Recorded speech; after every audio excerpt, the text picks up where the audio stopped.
I'm Sarah, an ER doc, with more caffeine in my veins than blood. My life's a blur of beeping machines and 3 a.m. code blues. Social life? What's that? Tonight, though, my friends weren't having any of my excuses. You're coming out with us, Sarah.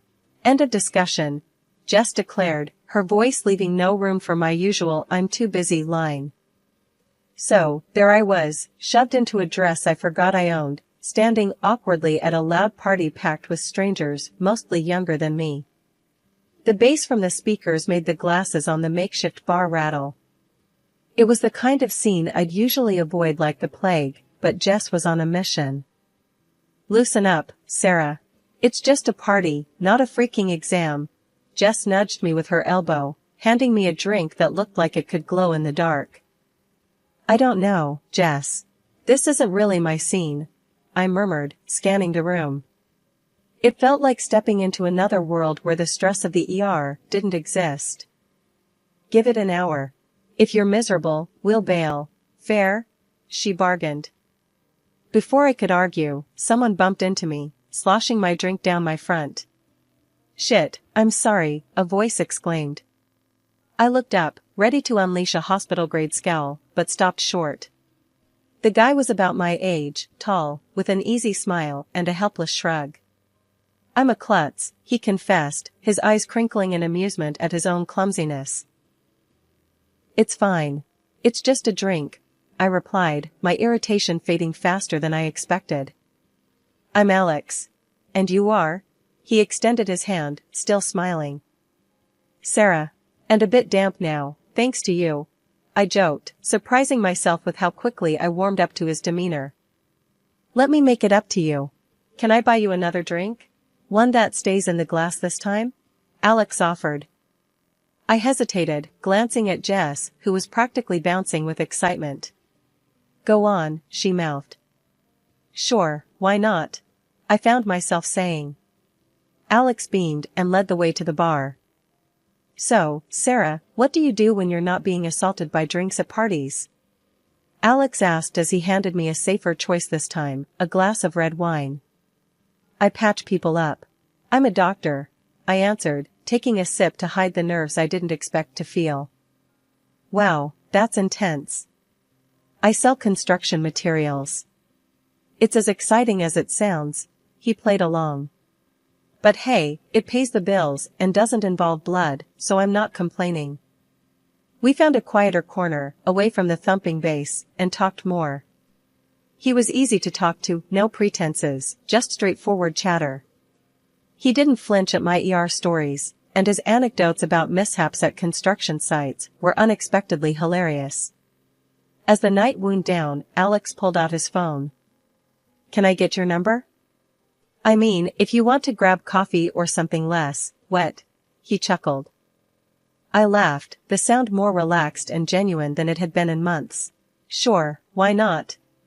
As I lay in bed later that night, phone buzzing with a good night text from Alex, I realized I was smiling. Maybe, just maybe, this wasn't such a bad idea. A year flew by, and before I knew it, we were swapping rings and saying I do. Sitting at our new kitchen table, Alex broke the silence one evening. So, when do you think we should start trying for a baby? He asked, his eyes searching mine for a hint of readiness. I sighed, pushing my plate aside. Alex, we've talked about this. We agreed, remember? Careers first, kids later. I'm not even sure I'm ready to be a mom yet. He leaned back, the chair creaking under his weight. I know. It's just, my mom keeps asking. You know how she is. I stood up, feeling the walls of the kitchen close in. We are not having a baby just because your mom can't wait. That's ridiculous. The next few weeks were filled with similar conversations. It wasn't just Alex, his mom called almost daily with the same nagging question. One evening, after a long shift, I picked up her call by mistake. So, any good news yet? She chirped as soon as I said hello. Hi, Linda. No news. We're still not planning on kids right now, I replied, trying to keep my voice even. You know, Sarah, you aren't getting any younger. And Alex really wants to be a dad. You should think about your husband's needs too, Linda said, her voice stern and unwavering. I clenched my phone tighter. Linda, I appreciate your concern, but please, this is between Alex and me. We'll have kids when we're both ready, not because we're pressured into it. She huffed. Well, I just think you're being selfish. A baby would bring so much joy to the family. I'm not being selfish, Linda. I'm being sensible. Goodbye. I hung up, my heart pounding with anger. Days turned into weeks, and the pressure didn't let up. At work, my days were packed, the ER demanding all the energy I could muster. Home wasn't much of a sanctuary either with the constant baby talk. One late night, as I came home exhausted, Alex was waiting up. Hey, can we talk? He asked softly, noticing my weary eyes. Sure, what's up? I replied, dropping my keys and sinking into the sofa. It's about the baby thing again, he started, hesitating. I know we said we'd wait, but maybe we could just start thinking about it. Like, not trying, but not trying? I rubbed my temples, feeling a headache coming on. Alex, I can't do this tonight. I just worked a double shift. Can we talk about this later? He nodded, disappointment clear in his eyes. Yeah, okay. Get some rest. The following morning, as Alex and I sipped our coffee in silence, I knew something had to give. Alex, I love you, but we can't keep having this conversation. It's wearing me down. We need to stick to our plan, or I don't know how I'll handle it. Alex looked at me, his expression softening. I'm sorry, babe. It's just hard with Mom always on my back. But you're right. We'll do this our way. I'll talk to her, I promise. One evening, coming home earlier than usual, something felt off. The house was quiet, too quiet for someone supposedly eager to see me. Tossing my keys on the counter, I heard voices from the office. Creeping closer, it wasn't the TV, Alex was on a call. Hiding by the doorway, I heard him, yeah, Mom, I know. But it's been months, and nothing. No, she still thinks she's taking her birth control. The floor felt like it dropped from beneath me. My heart pounded so loud, I was sure he'd hear it. You replaced them, right? That was his mother's voice, tinny, but clear from the speakerphone. Yes, like I told you. Just vitamins now. If she's not pregnant soon, maybe there's something wrong with her. Alex replied, a casual toss of life-changing deceit. I couldn't breathe, let alone move. When I finally stepped into the room, Alex jumped, fumbling the phone. Sarah, you're home early. Cut the crap, Alex. What did you just say? My voice was ice, each word sharp enough to cut. Alex's face went through 50 shades of panic. Look, we want a family, right? And you said later, but later when? I thought maybe if things just started to happen, you'd. You messed with my meds, Alex? You played with my body like it's some kind of test run? I was screaming now, too loud, too raw. He tried to reach out, probably for comfort, but I slapped his hand away. Don't touch me. You and your mother plotted behind my back, treating me like I'm some broodmare? It's not like that, Sarah. It's just, I want a kid so bad. And Mom, she's always on about it. I thought if you got pregnant, you'd be happy. Happy? I was nearly breathless with rage. You decided to trick me into being happy? We need to calm down. Let's just sit and talk about this.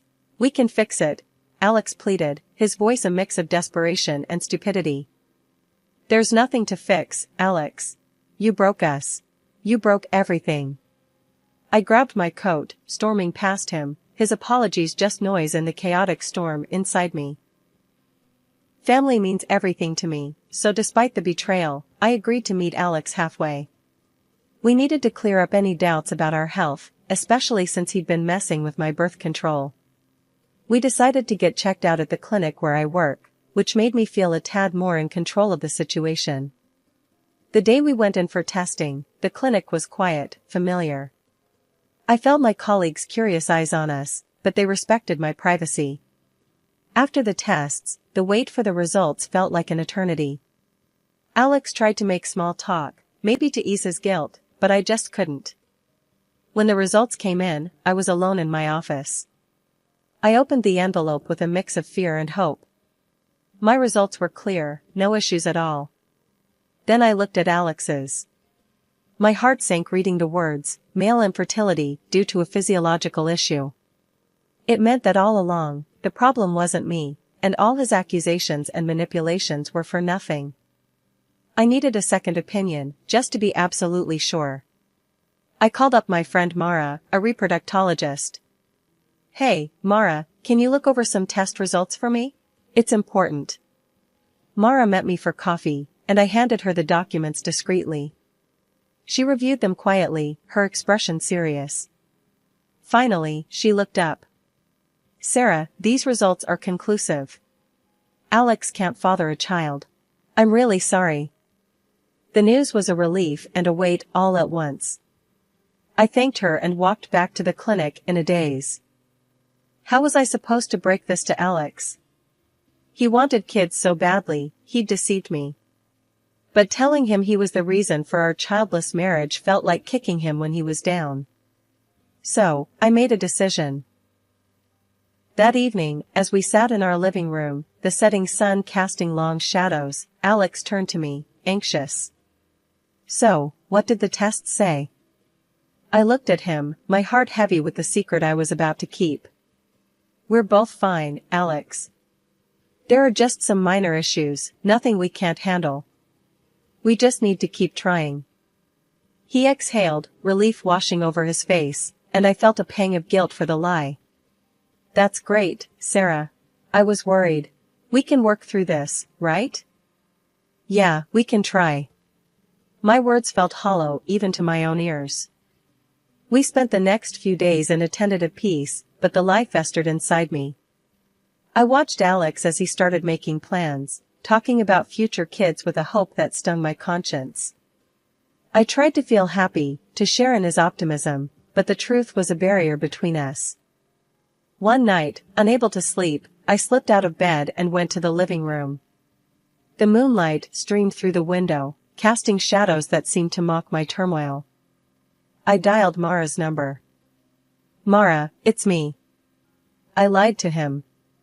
Told him we're both okay. Mara was silent for a moment. "Sarah, I get why you did it, but this isn't something you can hide forever. He's going to find out eventually." "I know, but how can I crush him with this? After everything, how can I be the one to break him completely?" "It's not about breaking him, Sarah. It's about being honest with each other. This lie won't help either of you in the long run." Life threw us a curveball when Alex got offered a big promotion. It was a fantastic opportunity for him, but it meant moving to another state. I could see how much it meant to him, how his eyes lit up talking about the possibilities. He wanted it, and he wanted me there with him. Despite everything, our private struggles and the lies hanging between us, I said yes. Family was supposed to stick together, right? Leaving my job at the bustling ER in our hometown was harder than I thought. I loved the place, the pace, and the people. I was part of a team, a community. Moving meant leaving all that behind for a quieter, smaller clinic that, frankly, didn't spark the same passion in me. But I kept these feelings to myself. Alex was riding high on his new job, and I didn't want to be the rain on his parade. Our new life in a new city was different. I landed a job at a private clinic. It was okay, but it lacked the adrenaline rush of my previous ER shifts. I missed my old colleagues and friends terribly. The move also took its toll on our personal life. Alex buried himself in his work, and the issues we skirted around, like the ticking bomb of our non-existent family planning, started to resurface, but differently this time. Every month, like clockwork, Alex's mom would ring him up to ask if there was any good news. I wasn't privy to their conversations, but I could see the change in Alex afterward. He grew more distant, more sullen. One evening, after one such call, he let it all out on me. "We're not getting any younger, Sarah. You're a doctor. Shouldn't you be able to sort this out? Figure something out?" His words were like slaps, harsh and blaming. I was setting the table for dinner, and his words made me pause, hands trembling slightly. "Alex, that's not fair. You know it's not that simple." He scoffed, tossing his phone on the couch. "What's not fair is you not doing enough. Maybe if you were home more, instead of always at your new job, things might be different. That's not how it works, and you know it. Being at home more isn't going to change our situation," I shot back, frustration boiling over. His ignorance, or was it denial, about our real issues was maddening. He turned away, muttering something under his breath about how maybe a better doctor would have fixed it already. I wanted to scream, to tell him the truth about his own condition, but I bit my tongue. Telling him wouldn't just hurt him, it could shatter whatever was left of us. So, I swallowed the truth, along with my anger, and kept the peace. As the months turned into a year, and then two, the pattern continued. Alex started staying late at work, often going away on weekends. His excuse was always the same: "I don't want to sit at home alone waiting for you to finish work." Each time he said it, it stung. It felt like an excuse, a way to avoid facing our reality together. I spent many nights alone, wondering if the gap between us was growing too wide to bridge. Our wedding anniversary was supposed to be a milestone, a celebration. I decided to make it special, despite the growing distance between Alex and me. I took a few days off, booked a cozy hotel, and planned a surprise dinner at one of the nicer restaurants in town, thinking maybe, just maybe, we could rekindle something. The day came, and I was a bundle of nerves, mixed with a bit of excitement. I left work early, got dressed up, and headed home to pick up Alex so we could start our evening together. But when I got there, the house was empty. No note, no text. Nothing. I called him, no answer. I tried not to panic and called again. Still, nothing. That's when I remembered the tracking app we both casually used to keep tabs on each other's whereabouts. I pulled up the app, hesitating for a moment, before I tapped the screen. There he was, not at work like he said he'd be, but at some restaurant across town. A part of me hoped, ridiculously, that he was planning his own surprise. Maybe this was some elaborate setup? Clinging to this hope, I caught a taxi and headed to the address on the app. I arrived at the restaurant, my heart pounding in my chest. I walked in, scanning the room until I found him. There he was, sitting in a dim corner, but he wasn't alone. Across from him was a woman, blonde, laughing at something he said. My stomach turned as I watched him reach out and touch her hand, his smile wide and genuine in a way I hadn't seen in months. I stood there, frozen, as he leaned closer to her, whispering something that made her laugh again. That's when he did it, reached over and gently stroked her stomach. It was a small gesture, but it told me everything I didn't want to know. Feeling like I was going to be sick, I backed out of the restaurant. Once outside, I let the cool evening air hit my face, trying to collect my shattered thoughts. I should confront them, make a scene, something, but I couldn't. Instead, I got into the taxi, my hands shaking, and told the driver to just drive. As we moved away, my mind raced. All the late nights, the weekends away. It wasn't just work. It was her. Maybe it had always been her. Suddenly, I remembered the clinic results then, how they said Alex was infertile. A bitter laugh escaped me as I realized the absurdity of the situation. His mistress couldn't be pregnant by him. The irony was too much, and for a moment, I actually grinned amidst the tears. The taxi pulled up to our house, and I went inside one last time. I packed quickly, grabbing only what was necessary. Clothes, some personal items, and my dignity. I left behind anything that reminded me of Alex, of us. With my bags in hand, I called another taxi and directed it to take me to the hotel I originally booked for our anniversary. The hotel room was supposed to be a romantic getaway, but now it was just a quiet space to start figuring out my next steps. The morning after I checked into the hotel, I made a call to a lawyer recommended by a friend. I needed to sort out the divorce, and quick. My husband had tried calling multiple times since last night, but I wasn't ready to hear his excuses. I didn't pick up. At the lawyer's office, he laid out the steps for the proceedings. Given the circumstances of infidelity, you have a strong case for a favorable settlement, he explained, shuffling through some papers. Let's just get this over with, I replied, my tone flat. The lawyer nodded, understanding the urgency, and reached out to Alex to set up a meeting. The day of the meeting, I walked into the lawyer's office to find Alex and his mistress already there. My stomach turned seeing them together, but I kept my composure. As we all sat down, my lawyer wasted no time. We're here to discuss the terms of the divorce. My client demands fair financial compensation given the situation. Alex looked like he was trying to keep cool, but I could see the anger in his eyes. This is just revenge, isn't it? You're doing this because you feel inferior, because you couldn't give us a child, he shot back, his voice rising. The lawyer remained calm. Alex, the fact of your infidelity is not in dispute here. The consequences are clear and supported by the law. This isn't about revenge, it's about justice and rightful compensation. Grudgingly, Alex agreed to the terms, but as we were about to wrap up, his mistress suddenly stood up, wincing and clutching her stomach. It was clear her water had just broken. Sarah, can you? Alex started, panic lacing his voice. She needs a hospital, not me, I said sharply, standing up. I'm not the person you should be asking for help. Nevertheless, chaos ensued, and we all ended up rushing to the hospital with her. At the hospital, the scene was hectic as she was whisked away to the delivery room.